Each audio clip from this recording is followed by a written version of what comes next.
guys. There you go. Volume, volume, volume. Okay, so I was invited here to talk about a bit of a concept that I put together, and I titled it Doodles versus Digital. And the intention of that talk was quite simply to talk to a specific segment of people, mainly students, who are basically extremely immersed in the internet world, and social media and all of that. And then it gradually started to develop into something that was more of a conversation in my head, and I started wanting to share it more and more. It's a good thing that I listened closely to what Jim said, because the more he spoke, the more worried I got. He was kind of robbing a lot of what I was saying. So bearing in mind the great news that took place yesterday, I thought I'll change my talk the night before. So I decided to rechannel my speech into the impact of changes in Al-Qaeda and Taliban on the advancement of nanotechnology across the developing world. What do you think? Wouldn't that be a great topic? I won't talk about it. Let me tell you a little bit about myself. My name is Firas Abouzeid. I'm 36 years old. I've been happily married for 14 years. I've got kids. We had a dog. We had to get rid of him when we were moving to Toronto. I have an iPhone, I have a BlackBerry, an iPad, a camera, a PS3, a DS, a Wii, and a laptop. Actually, I have 3 laptops, and they're all Macs. Can a guy ask for more than that? All right. What was I? I believe I was an evil superhero. I used to work in advertising. I used to sell things to people, and I used to convince them that their life depended on buying that stuff. And I used to feel good about it. But I walked away from all of that, intentionally, by design. And I moved into a new era of my life. And right now, I've moved from what used to be called intelligent storytelling and communication advertising into the basics of what communication is about. I've gone back to the basics. I've gone back to storytelling. So right now, you ask me what I am a storyteller. That is all I do. I tell stories. And it gets me some really interesting conversations, especially on the bus. Let's talk a little bit about humans. We are greedy beings. We're very greedy. We want a lot of everything. We want everything, and we want more of that. But at the end of the day, if you really think about it, all of what we want can probably be categorized into happiness, recognition, and money. That's what we want. So let me pick the first one, happiness. What is happiness? What is happiness made up of? Is it a state of being physically happy? Is it an emotional state? I actually don't think it's a logical state. I think it's a highly emotional state. And by saying that, you logically can't be happy. Follow my thoughts, because I'm going to take you on a roller coaster. You logically cannot be happy, because it's a state of emotions. But you do need logic to be happy. Think about it. To try and make the point even further, there's a lot of people on this face of the planet who have everything that possibly could be conceived and owned, and they're still not happy. Isn't that illogical? Right? And there's a lot of people who don't have anything and are extremely happy. So hold that thought for a while, because it gets more and more interesting.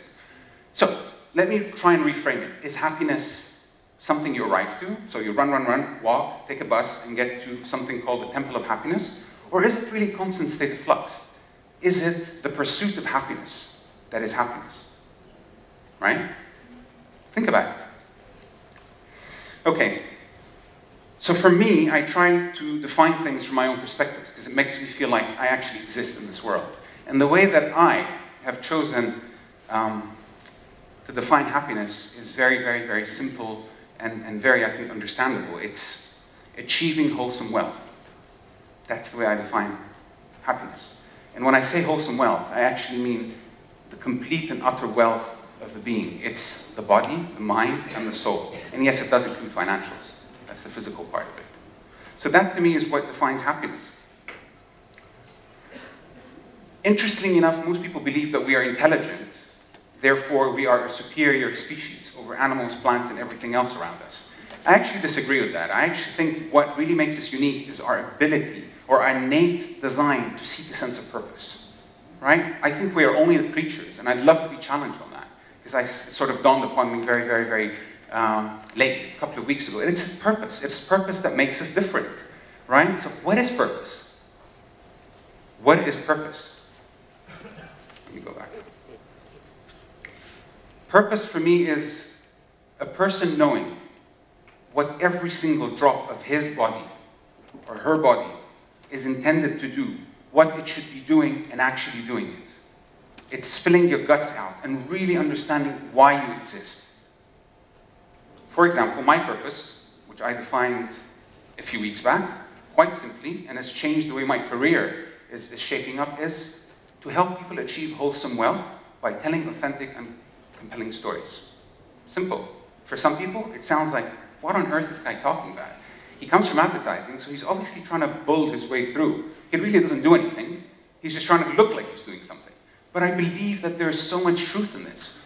Because at the end of the day, it resonates with me because it tackles the emotional and it tackles the logical. Emotionally, I love unraveling stories. Every single one of us has got a phenomenal, never-ending encyclopedia of great stories to be told. We just don't know it. We just don't know how to unravel it. So I help people unravel it. And on the logical side, if you come up with a compelling story, you've already gone more than halfway through discovering your sense of purpose. So logically, you're actually there, and chances are you're probably on your way to becoming successful. So on a tangible form, that works for me too. So I'm really satisfied with my purpose. Now, the pursuit of purpose doesn't always go well. It does go pear-shaped. And I hate to say it actually goes pear-shaped a lot of the time, if not most of the time. Why do people find it very difficult to come up with goals? And once they do, why is it that the chances of them achieving the goals is actually even slimmer than finding their goals? I think it's because they haven't defined their sense of purpose. So anything that they do is actually shallow. It doesn't come from a deep place. It doesn't come from a place where there's energy and motivation and drive to keep them going through. So what ends up happening is the circus of expectation comes to town. And it's not a nice show. What is the circus of expectation? It's a lot of interesting things. The universe gives you what you ask for, right? Most people believe that, some more than others, but I certainly do. When you aren't able to define your sense of purpose, you need to fall back to something. So you start scanning, just like Wi-Fi. Computer scans for signals. And that signal ends up being picked up at a very low level, and the signal is signal of expectations. And the universe gives you solutions for that, because, you know, it's magical. Families come in. They define what you should be doing, your values, how you should act, how you should dress, how you should behave. And then it gets even more interesting. Religion comes in. And I love religion when it's understood and practiced correctly, but it tells you, it defines a lot of the value systems of who you are. And then it gets even more interesting. Schools, the educational system that was designed to serve the Industrial Revolution is still what is driving our sense of what we need to be doing in life. There's something seriously wrong here, guys. Ken Robinson's got it all, but who is actually picking it up and running with it? Knowing something is good, but who is making a change? Society gets even more interesting. How do you dress? Is she supposed to talk that way? Is he doing the right thing? He's 30, he's not married. All of those expectations start coming. Government, ouch, the laws, what you should do and what you shouldn't do, and I'll stop so that I can leave Muscat Airport. Companies, right? Companies, you should wear a tie. This is what, you know, you behave. This is how you become professional. This is how you make it in the corporate world. And then there's the branding side of things. You need this in order for you to be happy. And you need this so that your value and status makes sense. So anyways, a lot of things, you know, go a little wonky. So what I did was I, you know, did a simple thing. I put birth to death and expectation, 0 to high. And, you know, the reality of it is from the day you're born, you're expected. Everybody expects from you. Actually, a lot of parents expect from their kids before they're born. It makes it even more interesting. Now, replace expectations with creativity. And look what happens. As you grow older, you become less and less creative. Tidbit. At the age of 5, you're utilizing 80% of your creativity. And that's pretty high. By the age of 12, right? Not much later, you are using 2% of your capabilities of being creative. No, I need response. 2%. That is scary. That is scary, right? Schools, thank you, and other support systems, thank you for making us lose our creativity. It gets even more interesting. What if you plot both those things together on a chart? What happens? Are we being set up to fail? I mean, are we being born, thrown into the world so that we can fail? Because this doesn't work. This doesn't work for me, right? It doesn't work. So, What that does, though, is it tells us to work harder, faster, longer, in order to produce better things. But is that really allowing you to achieve the success? And I intentionally chose a very cheesy picture of success, right? What is success? Because it definitely isn't working your head off and remaining where you are, right? For me, success, quite simply, and I'll take the liberty of defining it, is your ability to take your sense of purpose, create a life plan for yourself with clear goals, and actually deliver it. That's all that is. That's not complicated. That is how you achieve success, right? So, if you know yourself and you define your purpose, you're in great shape. Now what happens though, because you don't live in isolation, you need to communicate with human beings, friends, family, work, potential business. You need to tell a story, and that is not easy. You need to tell your own story. And there's a lot of things that can be done, and that's where I come in and help. It's not a pitch for my business. But telling a story is very, very important. So craft your story.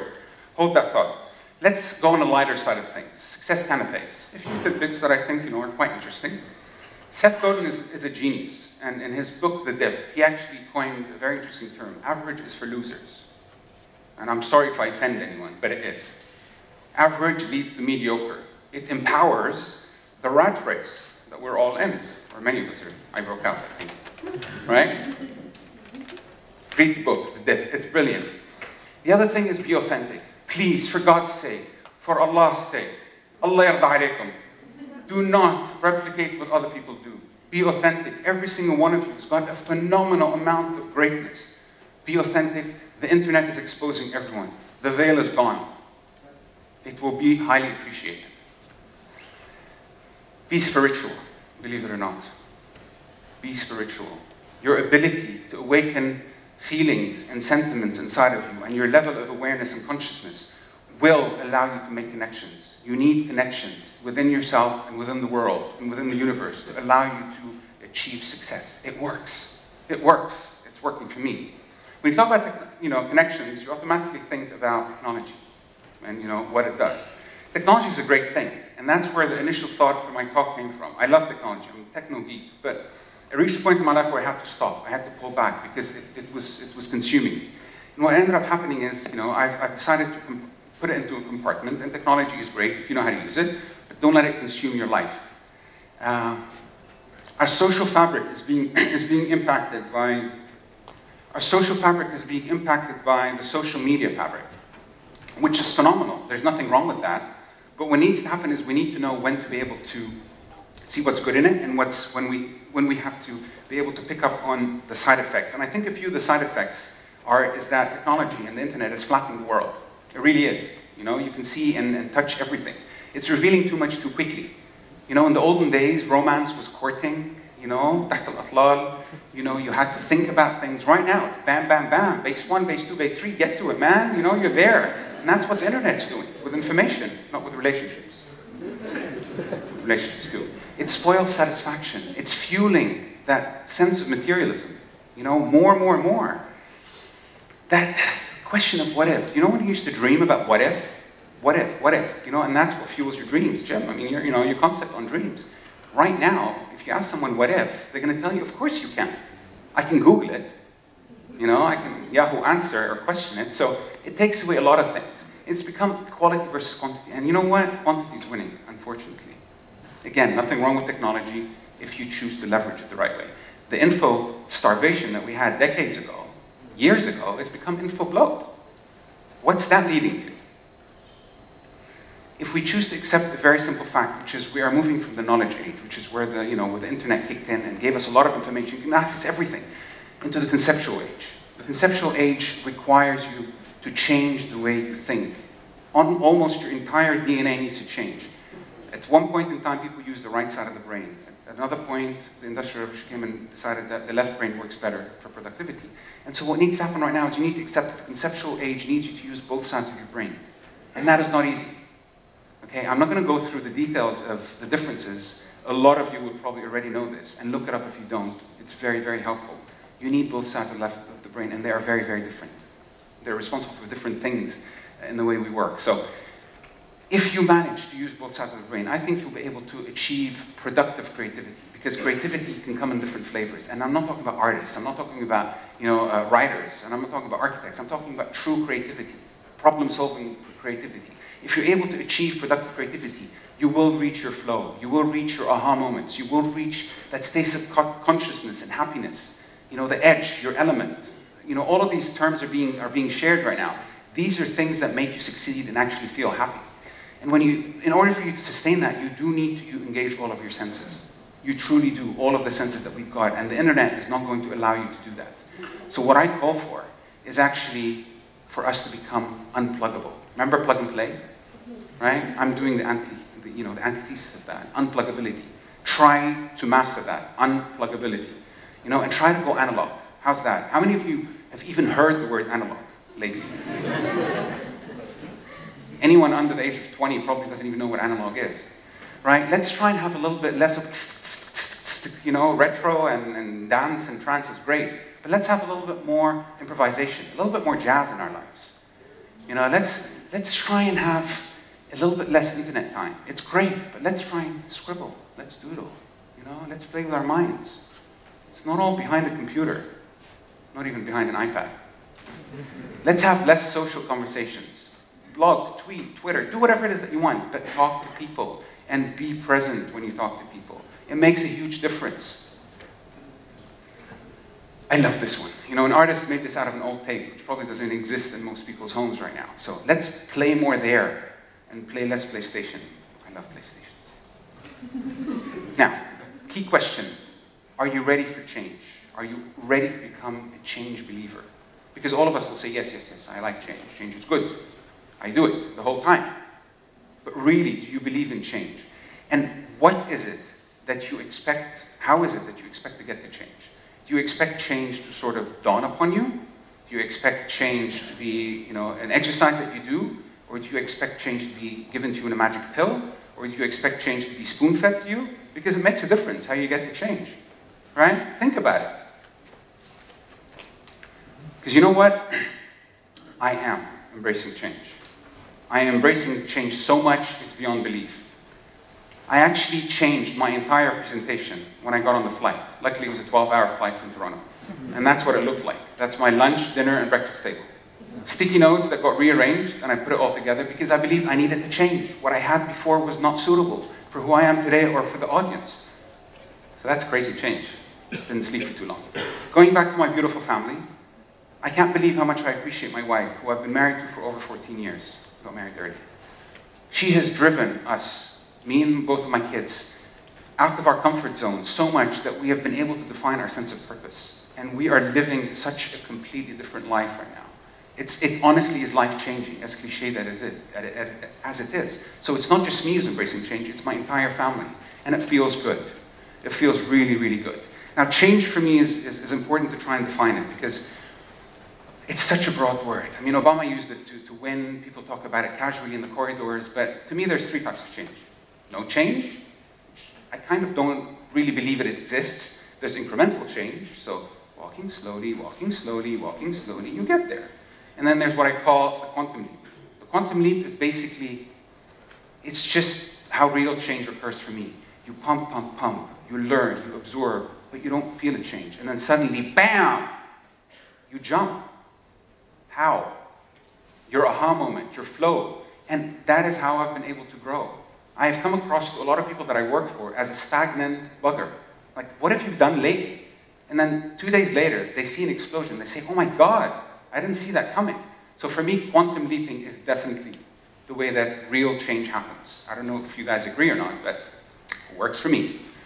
True breakthrough is basically how change happens. And for you to be able to break through, you need to be able to cut through what matters and what doesn't matter, and focus on what delivers results. It's not incidental that most people do not succeed in creating wealth because they don't know what their self-value is. And they end up engaging themselves in things that are not meaningful, and they lose their time, and they lose focus, and they fail in creating wealth. So cut through what doesn't matter. Focus on what really matters. Change thrives on a sense of need. You know what, again, it's not incidental. What happened in Egypt and what's happening around the region, it is happening for a reason. The reason being people need. Need drives purpose. Purpose drives change, right? So this is not something that's happening accidentally, right? It is happening for a very good reason. If you design your life, and if you become in a constant change of being, you will be in a constant state of change. And I think that is magical. If I were to sum it all up and put it in one word, I would call it the doodle. The doodle. The doodle of the mind, the doodle of the soul, the doodle of what you do physically, right? Just doodle. It allows you to connect with your state of being. And with that, what I ask of you is to protect the doodle. Thank you.